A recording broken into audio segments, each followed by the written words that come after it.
Assalamualaikum dan salam sejahtera. Nama diberi Muhammad Sufian bin Syamsul Kamal, merupakan pemegang kad matrik B0619 10191 dari Kos ISPA 5. Tajuk yang saya ingin huraikan pada hari ini adalah faktor-faktor berlakunya banjir.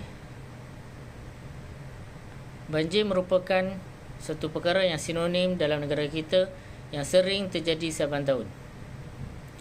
Definisi banjir boleh dikategorikan sebagai keadaan di mana suatu daerah atau kawasan yang tergenang oleh air atau diliputi oleh air dalam jumlah yang besar.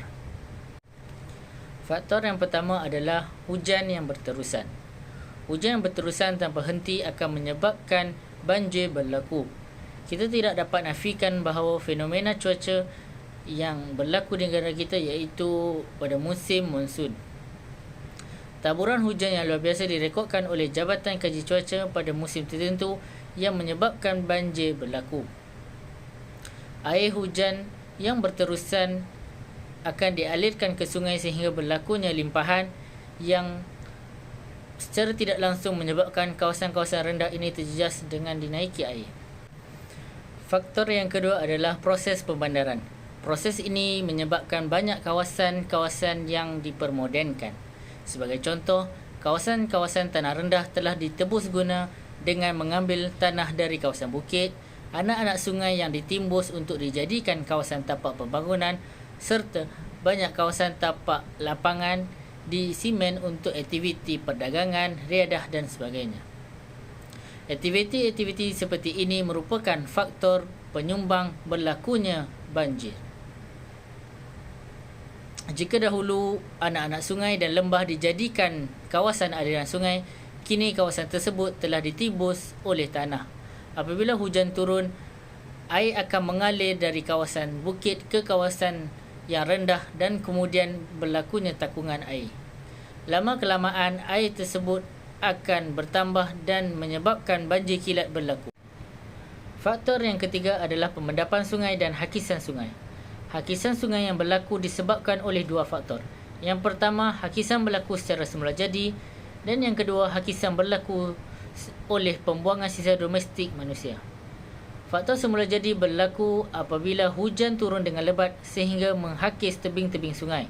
Akhirnya tebing sungai ini akan runtuh, seterusnya membentuk satu mendapan di sungai.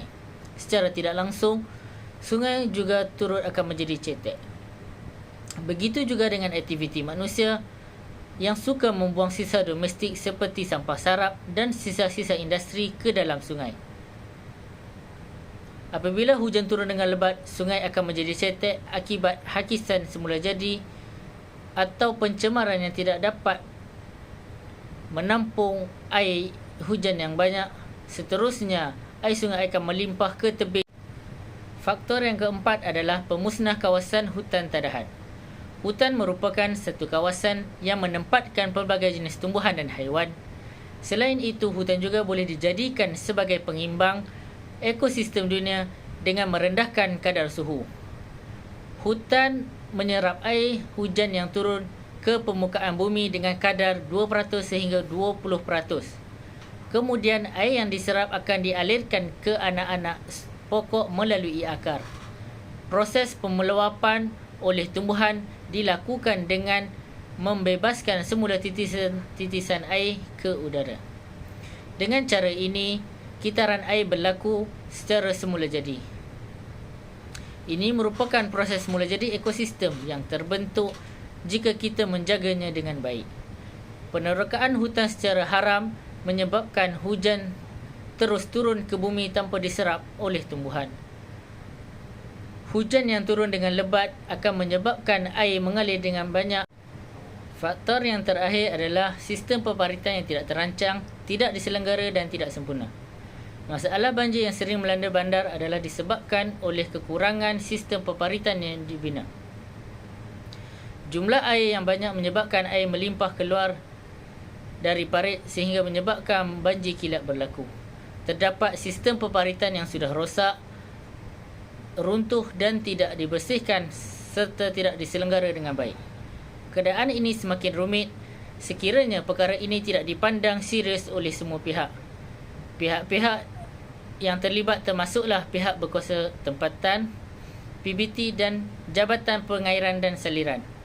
Diharapkan dengan beberapa faktor yang diterangkan sebentar tadi dapat membantu pihak berwajib dan bertanggungjawab bagi memastikan bencana alam banjir ini dapat dikawal dengan baik. Semoga tiada nyawa yang terancam disebabkan oleh banjir. Sekian, terima kasih.